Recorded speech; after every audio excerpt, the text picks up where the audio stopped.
Bass കാറ്റലോഗിൻ്റെ പുതിയൊരു വീഡിയോയിലേക്ക് എല്ലാവർക്കും സ്വാഗതം.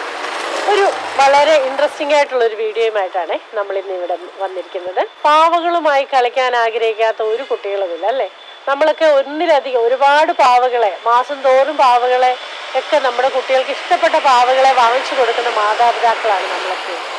എന്നാൽ അതിൽ നിന്നൊക്കെ വ്യത്യസ്തമായി പാവകളെ വാങ്ങിക്കൊടുക്കാനായിട്ട് സാമ്പത്തികമില്ലാത്ത ഒരുപാട് മാതാപിതാക്കൾ ഉള്ളൊരു ചുറ്റുപാടിലാണ് നമ്മൾ ഈ നിൽക്കുന്നത്.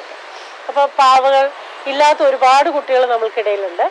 ഒരുപക്ഷെ പുതിയ പാവകൾ അവർക്കൂടെ വാങ്ങിക്കൊടുക്കാനൊന്നും കഴിവില്ലെങ്കിൽ കൂടി യൂസ്ഡ് പാവകളെ കളക്ട് ചെയ്ത് ഈ കുട്ടികൾക്ക് വേണ്ടി കൊടുക്കുന്ന ആളെയാണ് നമ്മളിന്ന് പരിചയപ്പെടാനായിട്ട് പോകുന്നത്.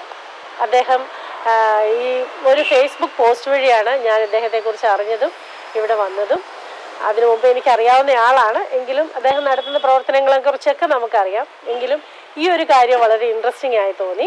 അപ്പോൾ തീർച്ചയായിട്ടും നമുക്ക് ഉള്ളിലേക്ക് ചെന്ന് ഇതിൻ്റെ ഡീറ്റെയിൽസ് ഒക്കെ നമുക്ക് കണ്ടുവരാം. ഹായ്, ഞാൻ പറഞ്ഞ ആളാണ് ഇദ്ദേഹം. ഇദ്ദേഹത്തിൻ്റെ പേര് ബാബാസ് എന്നാണ്. ഇദ്ദേഹം ഇവിടെ കളക്ട് ചെയ്ത് വെച്ചിരിക്കുന്ന പാവകളാണ് ഇതൊക്കെ കേട്ടോ. ഇത് ഇവിടെ പുറയിലൊക്കെ ഉണ്ട്, ഇവിടെ എല്ലാം ഉണ്ട്, കളിപ്പാട്ടങ്ങളും പാവകളും ഒക്കെ ഉണ്ട്.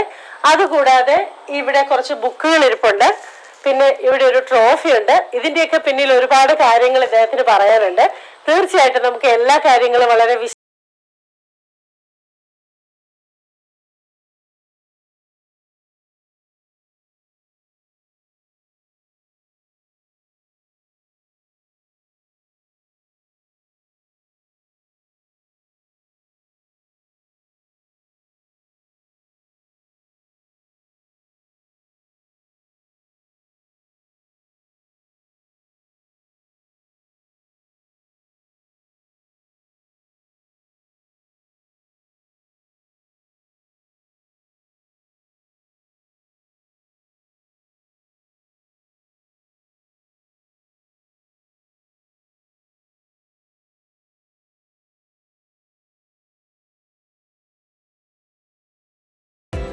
നമ്മൾ ഈ കടകളിലൊക്കെ ചെല്ലുമ്പോഴേ കുട്ടികളെ കൊണ്ട് പാവം മേടിക്കാൻ പോകുമ്പോൾ അല്ലെങ്കിൽ നമ്മൾ പർച്ചേസിന് പോകുമ്പം ഈ പല കുട്ടികളും ഇങ്ങനെ പാവയെ നോക്കി നോക്കി നടക്കുന്ന കണ്ടിട്ടുണ്ട്. അവരിങ്ങനെ പാവയിൽ ഇങ്ങനെ തലോടും ഇല്ലേ? അപ്പോൾ പക്ഷെ അവർക്കത് മേടിക്കാനോ അല്ലെങ്കിൽ അവരുടെ രക്ഷകർത്താക്കളുടെ കയ്യിലുള്ള പൈസയോ കാണത്തില്ല. എന്തുകൊണ്ടോ അവർ മേടിക്കാതെ പോകണുണ്ട്. അപ്പോൾ ഇതിങ്ങനെ നമ്മൾ പലപ്പോഴും കാണാറുണ്ട്. ഞാൻ മാത്രമല്ല, എല്ലാവരും കാണാറുണ്ട്. അപ്പോൾ അങ്ങനെ ഇരിക്കും. ഒരു ദിവസമാണ് എൻ്റെ ഒരു പ്രവാസി സുഹൃത്ത്, അദ്ദേഹം ഇങ്ങനെ ചോദിച്ചു, ബാബാസ് എൻ്റെ കയ്യിൽ കുറച്ച് പാവ കളിപ്പാട്ടങ്ങൾ ഇരിപ്പുണ്ട്. അപ്പം കുഞ്ഞിൻ്റെ പ്രായം കഴിഞ്ഞു, അതിനോടുള്ള പ്രായമൊക്കെ കഴിഞ്ഞു. അപ്പോൾ ഇതെങ്ങനെ നമുക്കൊന്ന് യൂസ് ചെയ്യാം, വെറുതെ കളയാൻ ഒരു ബുദ്ധിമുട്ട് എന്നിങ്ങനെ പറഞ്ഞു. അപ്പം ഞാൻ എന്ത് ചെയ്യണമെന്ന് ഞാൻ പറയാം, ഞാൻ ആലോചിച്ചിട്ട് ഞാൻ പറയാമെന്ന് പറഞ്ഞു. എന്ത് ചെയ്യാൻ പറ്റും എന്നുള്ളത് ഞാൻ ആലോചിച്ചിട്ട് ചെയ്യാം. അങ്ങനെയാണ് ഞാൻ അന്ന് വൈകിട്ട് ഇങ്ങനെ ആലോചിച്ച് ഇപ്പോൾ എൻ്റെ മനസ്സിലൊരു ഐഡിയ വന്ന് ഈ കാഴ്ചകൾ നമ്മൾ ഈ കടകളിൽ കാണുന്ന ആ പാവയെ മേടിക്കാൻ സാധിക്കാതെ പോയ കുട്ടികളുടെ മുഖം അന്നേരം എൻ്റെ മനസ്സിൽ വന്നത്. അതുകൊണ്ടാണ് ഞാൻ പിറ്റേ ദിവസം ഇങ്ങനെ എൻ്റെ സുഹൃത്ത് ജോഫിയോട് ഞാനിങ്ങനെ കാര്യം പറഞ്ഞു. നമുക്ക് ഇതിങ്ങനെ പാവയെ വാങ്ങാൻ പൈസ ഇല്ലാത്ത കുട്ടികൾക്ക് നമുക്ക് ഇത് സൗജന്യമായിട്ട് കൊടുക്കാം. കിട്ടിയാൽ നല്ല പാവകളായിരിക്കണം, യൂസ്ഡ് പാവയാണെങ്കിൽ പോലും നല്ല പാവയായിരിക്കണം, നല്ല കളിപ്പാട്ടങ്ങളായിരിക്കണം. അങ്ങനെ പറഞ്ഞപ്പോൾ അദ്ദേഹം അതിന് സമ്മതിച്ചു.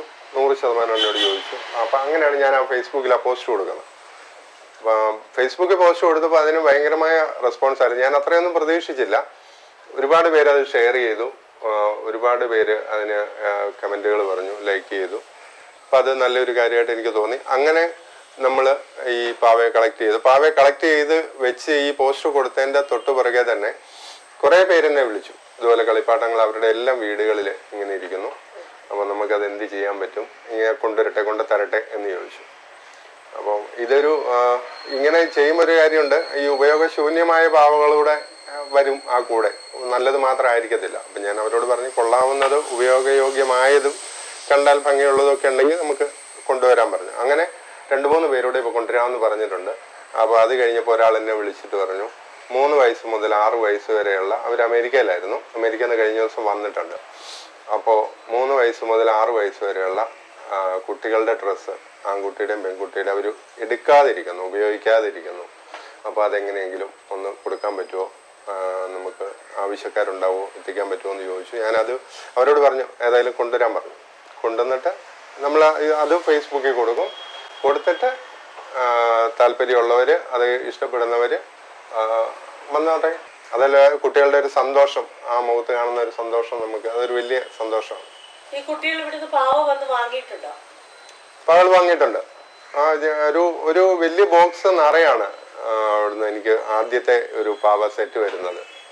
അപ്പോൾ അതിലിപ്പോൾ പകുതിയോളം തീർന്നു കഴിഞ്ഞു. ഇപ്പോൾ ഇനിയിപ്പോൾ ഈ ഇരിക്കുന്ന ഇത്രയും പാവകളേ ഉള്ളൂ. പാവകളും കളിപ്പാട്ടങ്ങളും എല്ലാം കൂടെ ഇനിയിപ്പോൾ ഇത്രയേ ഉള്ളൂ. അപ്പോൾ 2-3 പേര് കൊണ്ടുവരാമെന്ന് പറഞ്ഞിട്ടുണ്ട്. അവർ കൊണ്ടുവരുന്ന മുറയ്ക്ക് ഞാൻ അവിടെ വയ്ക്കും. പിന്നെ ഇവിടെ ഇരിക്കുന്ന ഈ ട്രോഫി ബുക്കുകൾ, ഇതിനെ കുറിച്ചൊക്കെ ഒന്ന് പറയാം. അത് ഈ ബുക്കുകളെ കുറിച്ച് പറയാം. ഈ ബുക്കുകൾ നമ്മൾ ഇതുപോലെ തന്നെയാണ് നമുക്ക് കുറച്ച് എൻ്റെ മോളുടെ പേരിൽ ഒരു ട്രസ്റ്റ് ഉണ്ട്. അവള് 5 വയസ്സുള്ളപ്പം ക്യാൻസർ പേഷ്യൻ്റ് ആയിരുന്നു. അപ്പോൾ അങ്ങനെ 5 വയസ്സുള്ളപ്പോൾ അവള് 2014 ഞങ്ങളെ വിട്ടു പോയതാണ്. അപ്പോൾ അവളുടെ പേരിൽ ആര്യനന്ദ ചാരിറ്റബിൾ ട്രസ്റ്റ് എന്ന് പറഞ്ഞിട്ട് നമ്മളൊരു ട്രസ്റ്റ് നടത്തുന്നുണ്ട്. നമുക്ക് ഒരു വർഷം കിട്ടുന്ന നമ്മളുടെ വരുമാനത്തിൽ നിന്ന് ഒരു വീതം എടുത്ത് വെച്ച് സൂക്ഷിച്ചുകൊണ്ട് നമ്മൾ ഓരോ വർഷവും കുട്ടികൾക്ക് പഠനോപകരണങ്ങൾ കൊടുക്കും.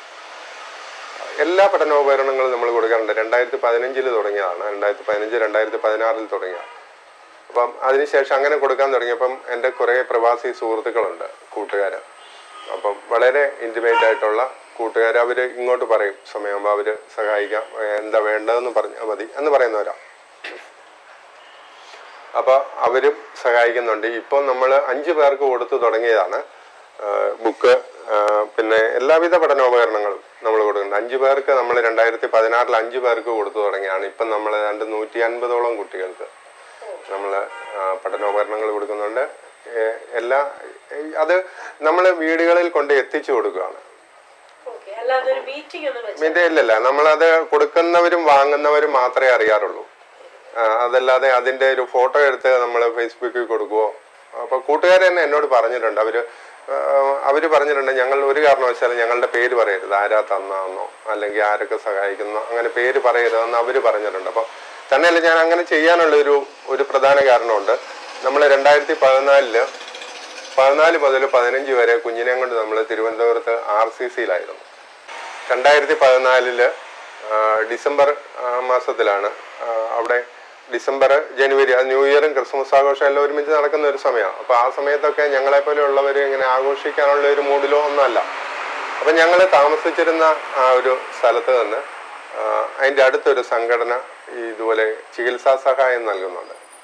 അപ്പം ഞങ്ങളെല്ലാവരെയും അവിടുന്ന് 10-30 കുട്ടികളുടെ രക്ഷിതാക്കളെയാണ് ഞങ്ങളെ ഒരു വണ്ടി അവിടുന്ന് കൊണ്ടുപോയി അവിടെ ചെന്ന് ആ മീറ്റിംഗ് തീരുന്നിടം വരെ അവരുടെ ആഘോഷ പരിപാടികളാണ് അവിടെ നടക്കുന്നത്, ക്രിസ്മസ് ആഘോഷവും ന്യൂ ഇയർ ആഘോഷവും ഒക്കെ. അപ്പം ഞങ്ങളൊരു 30-35 കുട്ടികളുടെ രക്ഷിതാക്കൾ ഈ ആഘോഷ പരിപാടികൾ തീരുന്നിടം വരെ അവിടെ ഇരുന്നു. അവസാനം ഞങ്ങളുടെ കുഞ്ഞുങ്ങളുടെ പേര് വിളിച്ചിട്ട് ഓരോരുത്തരെ സ്റ്റേജിൽ കയറ്റിയിട്ട് ഞങ്ങൾക്ക് ഓരോ കവർ തന്നു. അപ്പോൾ അന്ന് 3000 രൂപയാണ് കവറിനകത്തിട്ട് ഞങ്ങൾക്ക് തന്നിരുന്ന സഹായം. അപ്പോൾ ആ 3000 രൂപ എന്ന് പറഞ്ഞാൽ അന്ന് 3 ലക്ഷം രൂപയുടെ വിലയുണ്ട്.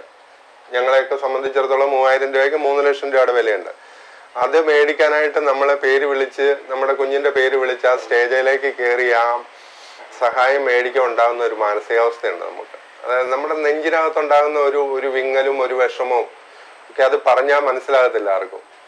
അപ്പോൾ ഞാൻ അന്ന് തീരുമാനിച്ചതാണ്, നമ്മൾ എന്തെങ്കിലും ചെയ്യുന്നുണ്ടെങ്കിൽ ആ ചെയ്യുന്നത് സ്വീകരിക്കുന്നവരും കൊടുക്കുന്നവരും അല്ലാതെ വേറെ ആരും അത് അറിയരുത് എന്ന് എനിക്ക് നിർബന്ധമുണ്ട്. അതങ്ങനെ തന്നെയാണ് നമ്മളിപ്പോൾ ചെയ്യുന്നതും ഇനി എന്തെങ്കിലും ചെയ്യുന്നുണ്ടെങ്കിൽ അങ്ങനെ നമ്മൾ ചെയ്യും. അപ്പോൾ അതുകൊണ്ട് തന്നെ ഈ കൂടുതലും പഠനോപകരണങ്ങൾ നമുക്കറിയാവുന്ന കുറേ കുട്ടികളുണ്ട്, അവരുടെയൊക്കെ വീടുകളിൽ നമ്മൾ എത്തിച്ചു കൊടുക്കുന്നുണ്ട്. കൂടാതെ ബാക്കിയുള്ളവർ ഇവിടെ വന്ന് മേടിക്കുന്നുണ്ട്. ഇവിടെ ഇപ്പം കഴിഞ്ഞ 8 വർഷമായിട്ട് മേടിക്കുന്നവരുണ്ട്. ആ മേടിക്കുന്നവർ ഇവിടെ വന്ന് മേടിക്കും. അപ്പം 3ാം ക്ലാസ്സിൽ അന്ന് പഠിച്ചുകൊണ്ടിരുന്ന കുട്ടികളൊക്കെ ഇന്നിപ്പോൾ ഹൈസ്കൂളിലൊക്കെ ആയിട്ടുണ്ട്. 10ാം ക്ലാസ്സിൽ പഠിക്കുന്ന +1-നും +2-നും പഠിക്കുന്നവരുണ്ട്. ഇന്നും അവർക്ക് കൊടുക്കുന്നുണ്ട്. ഇന്ന് വരെയും കൊടുത്തു. ഇനിയിപ്പോൾ ഇത്രയും സാധനങ്ങളുടെ നമുക്ക് ബാലൻസ് ഉള്ളൂ ഇതിനകത്ത്. ട്രോഫി ഞങ്ങള് ഇപ്പോൾ മയക്കുമരുന്നിനെതിരെ ഒരുപാട് ക്യാമ്പയിൻ, അതായത് എവിടെയെങ്കിലുമൊക്കെ മയക്കുമരുന്ന് പിടിക്കുമ്പോൾ മാത്രമാണ്, അല്ലെങ്കിൽ ഒരു അപകടം നടക്കുമ്പോൾ മാത്രമാണ് നമ്മൾ അതിനെക്കുറിച്ച് ശ്രദ്ധിക്കുന്നതും വാർത്തകൾ വരുന്നതും ഒക്കെ. അപ്പോൾ ഈ മയക്കുമരുന്നിൻ്റെ ആ ഇത് നമ്മുടെ കുഞ്ഞുങ്ങളിലേക്ക് എത്താൻ തുടങ്ങിയപ്പം ഞങ്ങൾ അതിനെതിരെ ഒരു ക്യാമ്പയിൻ സംഘടിപ്പിച്ചുകൊണ്ട് അവിടെയും നമ്മളുടെ വിദേശ മലയാളി സുഹൃത്തുക്കളാണ് നമ്മളെ സഹായിച്ചത്. അപ്പം ഞങ്ങളിങ്ങനെ ഒരു പ്ലാൻ ചെയ്തു.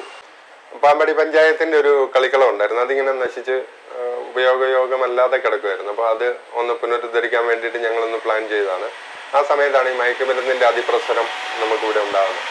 അപ്പോൾ മയക്കുമരുന്നിനെതിരെയുള്ള ഒരു ക്യാമ്പയിനും കൂടി ആയിക്കൊണ്ട് പന്താണ് പാമ്പാടിക്ക് ലഹരി എന്ന് പറഞ്ഞിട്ട് വിദേശ മലയാളികളുടെ സഹായത്തോടെ നമ്മളൊരു നാടൻ പന്ത് കളി മത്സരം നമ്മളിവിടെ നടത്തിയിരുന്നു. വിദേശ മലയാളികൾ നമ്മളെ എല്ലാ കാര്യത്തിലും സഹായിക്കുന്ന ഒരു ടീം തന്നെ ഉണ്ടെന്ന് നമുക്ക് പറയാം. അത് വളരെ സ്നേഹമുള്ള അവരാണ്. അപ്പോൾ US നിന്നാണെങ്കിൽ പ്രവീണുണ്ട്, കാനഡയിൽ നിന്ന് ജോഷി, അതുപോലെ തന്നെ കുവൈറ്റ്, ഒമാൻ, ഗൾഫ് മേഖലയിൽ നിന്ന് നമ്മുടെ ഡോക്ടർ കുര്യൻ കിളിമല, അതുപോലെ തന്നെ റെജി, ജോമോന്, സക്കറിയാച്ചന്, മോബി, പിന്നെ ബിറ്റുമോൻ ചിറക്കത്തോട്ടം, ബിനു കോരാളൂര്, ഇങ്ങനെ ഒരു ടീം നമ്മളോടൊപ്പം നമ്മളുടെ എല്ലാ പ്രവർത്തനങ്ങളിലും നമ്മളോടൊപ്പം നിൽക്കുന്ന ഒരു ടീം പ്രവാസി സുഹൃത്തുക്കളുണ്ട്. അതുപോലെ തന്നെ RNC. അപ്പോൾ അവരൊക്കെ കൂടി സഹകരിച്ചുകൊണ്ടാണ് ഒരു നാടൻ പന്തുകളി മത്സരം നമ്മളിവിടെ വെച്ചു. അപ്പോൾ ആ നാടൻ പന്തുകളി മത്സരത്തിൽ ഏതാണ്ട് 3 ലക്ഷം രൂപയുടെ അടുത്ത് നമ്മൾ അതിന് വേണ്ടിയിട്ട് ചിലവാക്കി. അവർ അവിടെ നിന്ന് അതിന് വേണ്ട എല്ലാ സാമ്പത്തിക സഹായങ്ങളും ഉൾപ്പെടെ അവർ ചെയ്തു തന്നു. അപ്പോൾ അങ്ങനെ ആ ഗ്രൗണ്ട് നല്ല ഭംഗിയാക്കി ഇപ്പോൾ കുട്ടികൾക്ക് അവിടെ ദിവസേന അവിടെ കളികളും മത്സരങ്ങളും ഒക്കെ നടക്കാനുള്ള സംവിധാനങ്ങൾ നമ്മൾ ഉണ്ടാക്കി. ഇനിയും വരുന്ന വർഷങ്ങളിലും നമുക്കത് തുടർന്ന് കൊണ്ടുപോകണം എന്നാണ് നമ്മുടെ ഒരു ആഗ്രഹം.